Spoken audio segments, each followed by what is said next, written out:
સદગુરુ મહારાજની જય. સત્ય સનાતન ધર્મની જય. પિંડ બ્રહ્માંડમાં વ્યાપક પ્રગટ છે પરમાત્મા. દર્શન કરાવે દેહમાં તેને કહીએ મહાત્મા. સર્વે સંતો મહંતો ભક્તો જ્ઞાની હંસો અને જિજ્ઞાસુ આત્માઓને વંદન સાથે જય ગુરુ મહારાજ. આજે રવિ સાહેબની એક ખૂબ જ ગહન અને અંતરને જાગૃત કરી દે ને એવી વાણીને સમજવાનો મતિ અનુસાર પ્રયત્ન કરવો છે કે માણસ જીવનભર પરમાત્માની શોધમાં ભટકે છે, છતાં પણ પરમાત્માને પામી શકતો નથી. આનું કારણ શું છે તે આ ભજનમાં રવિ સાહેબે સમજાવ્યું છે. પરમાત્માની શોધનો માર્ગ હાસા સદગુરુની શાન વગર સમજાય એમ નથી. એ વાતને ખૂબ જ ભારપૂર્વક ઝીણવટથી સમજાવી છે. તો જોઈએ ભજનના શબ્દો. જો કે સંતોની આવી ગહન વાણીને આપણે પૂરેપૂરી તો ન જ સમજી શકીએ, પણ એમાંથી જેટલી સમજી શકીએ એટલી સમજવાનો પ્રયત્ન કરીએ.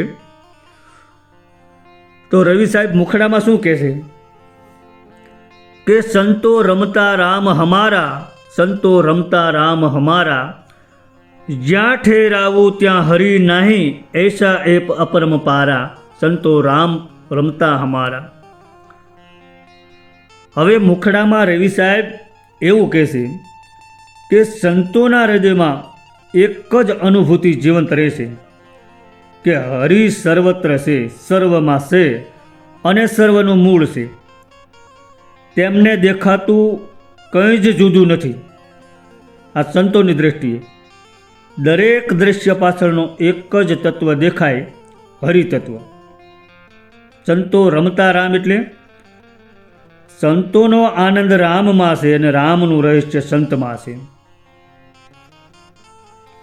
પરમાત્મા અણુ અણુમાં વ્યાપક છે.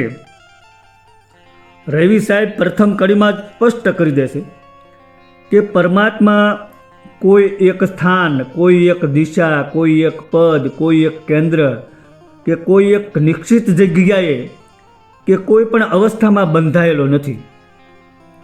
અને પરમાત્માને કોઈ એક જગ્યાએ ઠેરાવતા હોય તો એ ના સમજશે. જેને વ્યાપકતાનું જ્ઞાન થયું છે એવા સંતો પરમાત્માને એક જગ્યાએ છે તેવું કદી કહેતા નથી. પણ જેને વ્યાપકતાનું જ્ઞાન નથી થયું એવા લોકો પરમાત્માને અલગ અલગ સ્થાને ઠેરવતા હોય છે. કેવી રીતે ઠેરાવે છે એ આ આગળની કડીમાં વર્ણવે છે. અને શું કહે છે કે કોઈ કહે નાભી નિરંજન, કોઈ કહે હૃદય પ્રકાશા, કોઈ કહે નાસિકાને અગ્રે, કોઈ કહે ભ્રકુટી વાચા, સંતો રમતા રામ હમારા, સંતો રમતા રામ હમારા. હવે આ કડીમાં રવિ સાહેબે વિવિધ જ્ઞાન માર્ગના, વિવિધ સાધકોના, વિવિધ અનુભવોને ઉલ્લેખ કર્યો છે. જે સંતોએ કે જે લોકોએ જે રીતે વાત કરી છે એની વાત કરી છે. જેને વ્યાપકતાનું જ્ઞાન થયું છે એવા સંતો તો આવું ક્યારેય કહે જ નહીં. પણ જેને અનુભવ નથી થયો એવા લોકોએ શું કીધું છે કે જેને અનુભવ નથી થયો ને તેઓ એમ કહે છે કે પરમાત્મા નાભી કમળમાં છે, તો કોઈ કહે છે કે પરમાત્મા હૃદયમાં છે, તો વળી કોઈ એમ કહે છે કે પરમાત્મા નાસિકાના અગ્રભાગે ધ્યાન કરો ને તો તેના દર્શન થાય, તો વળી કોઈ એમ કહે છે કે ભ્રકુટીમાં પરમાત્માનું સ્થાન છે, એટલે કે આજ્ઞા ચક્રમાં પરમાત્માનો નિવાસ છે. પણ આ બધા સાધનાના અનુભવો છે, પરંતુ અંતિમ સત્ય નથી. અને છતાં હજી આથી આગળ પણ પરમાત્માના સ્થાન વિશે કીધું છે. આગળની કડીમાં શું કહેશે તે જોઈએ. કોઈ કહે દસમે દ્વારે, કોઈ દુઆ દસમે દર્શાવે, કોઈ કહે નૈણ ઝરૂખે, અકળ કળ્યા ક્યું જાવે, સંતો રમતા રામ હમારા, સંતો રમતા રામ હમારા. હવે આ ત્રીજી કડીમાં સાધકોના સ્થાન આધારિત અનુભવ અને દ્રષ્ટિના ગુસવાડાને વધુ ખુલ્લું કરે છે. જેમ આગળની કડીમાં કીધું ને એમ જ અહીં પણ આ કડીમાં પણ એવું જ કીધું છે કે કોઈ વળી એમ કહે છે કે 10મા દ્વારમાં એટલે કે બ્રહ્મરંધ્રમાં પરમાત્માનો પ્રકાશ છે, તો કોઈ વળી એમ કહે છે કે પોતાના ગુરુ ઉપદેશ દ્વારા તે 10મ દ્વારના દર્શન કરાવે છે. તો વળી કોઈ નૈણ ઝરૂખે એટલે કે આંતરિક આંખના ઝરૂખામાં દેખાય છે. એનો અર્થ એ કે આંતરિક દ્રષ્ટિથી દિવ્ય જ્યોતિ દેખાય. આમ લોકોના ભિન્ન ભિન્ન મત જોવા મળે છે. પણ રવિ સાહેબે પાછલા શરણમાં ના પાડી કે અકળ કળા ક્યું જ આવે, એટલે કે પરમાત્મા તત્વ અકળ છે, અગમ છે, તેને કોઈ સ્થાનમાં રાખીને સમજાવી નહીં શકાય. કારણ કે સ્થાન અનુભૂતિનું પરિણામ હોઈ શકે પણ પરમાત્માનો નિવાસ નથી. 10મ દ્વાર અનુભવ છે, પરમાત્માનું સ્થાન નથી. 10મ દ્વાર એ યોગ માર્ગનું પ્રતીક છે. સુરતા ત્યાં સડે ત્યારે દિવ્ય જ્યોતિ દેખાય, પણ તે જ દિવ્ય જ્યોતિનું કારણ શરીરનું સ્થાન નહીં, ચેતનાનો ઉદય છે.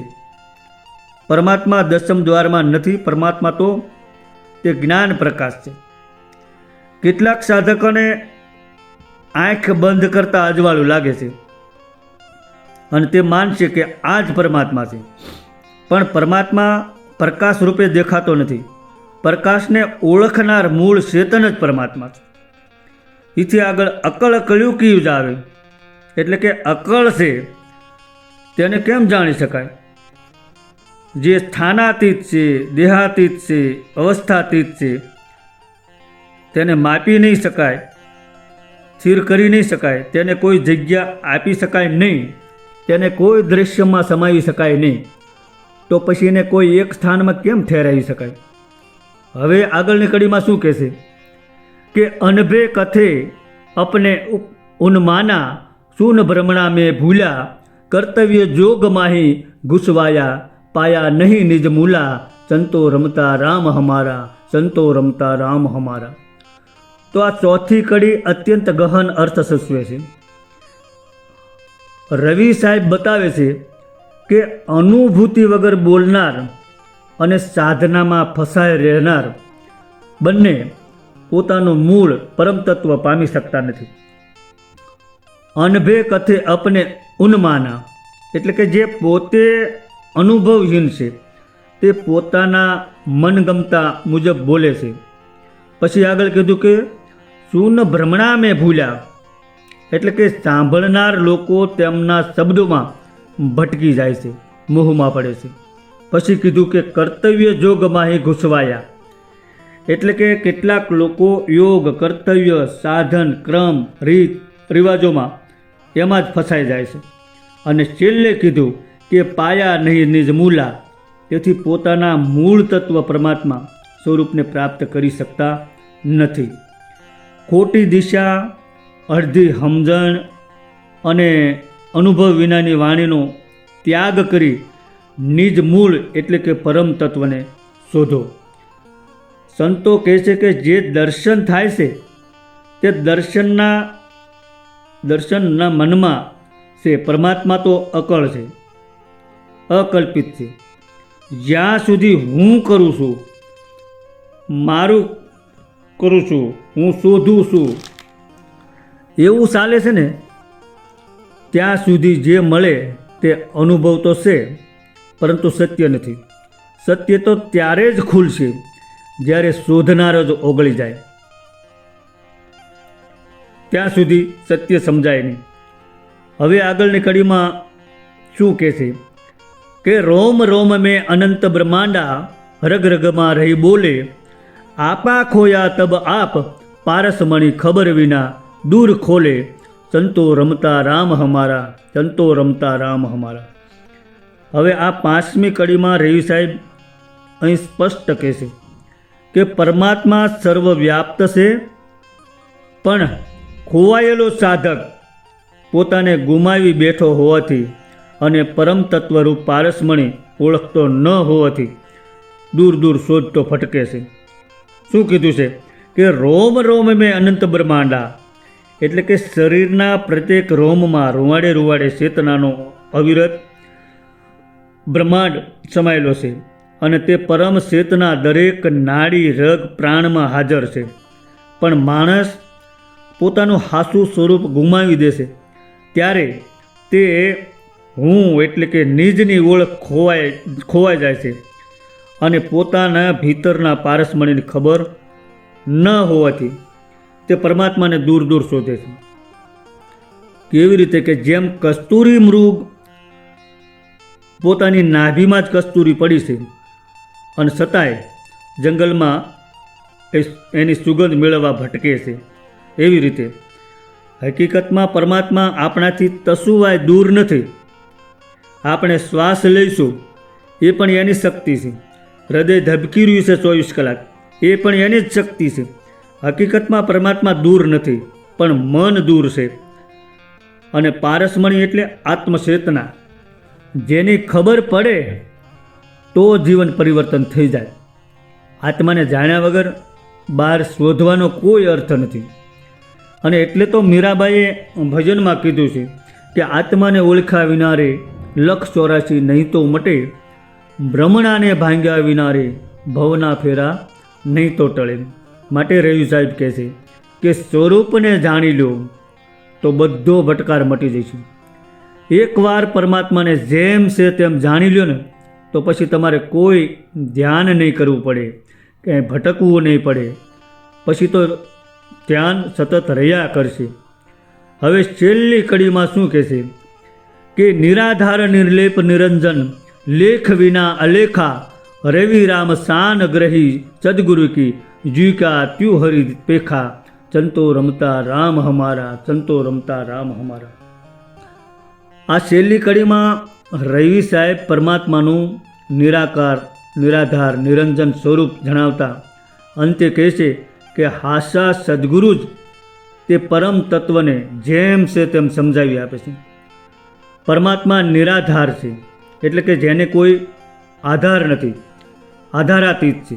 પરમાત્મા નિર્લેપ છે એટલે કે નિર્વિકાર, કોઈ પણ રૂપ ગુણનો આધાર નહીં.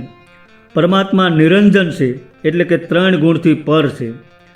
લેખા વિના અલેખા એટલે કે જેને કોઈ લખાણ, ગણતરી, આંકડા, કોઈ વર્ણનથી પકડાય એમ નથી. લખવામાં ન આવે તેવો અક્ષરાતીત છે, બોલવામાં ન આવે તેવો શબ્દાતીત છે. એવા પરમાત્માને જાણવા માટે હાસા સદગુરુની શાનની જરૂર છે. જ્યારે હાસી શાન મળી જાય ને ત્યારે તમે જ્યાં જોશો ત્યાં તમને પરમાત્માના જ દર્શન થશે.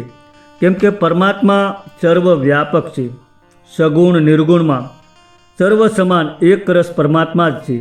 એવું જ્ઞાન થવાથી પોતાનું કલ્યાણ થાય છે.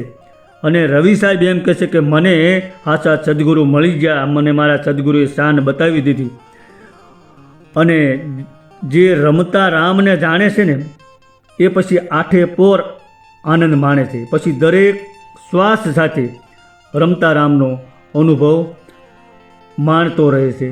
સદગુરુ ભગવાનની જય.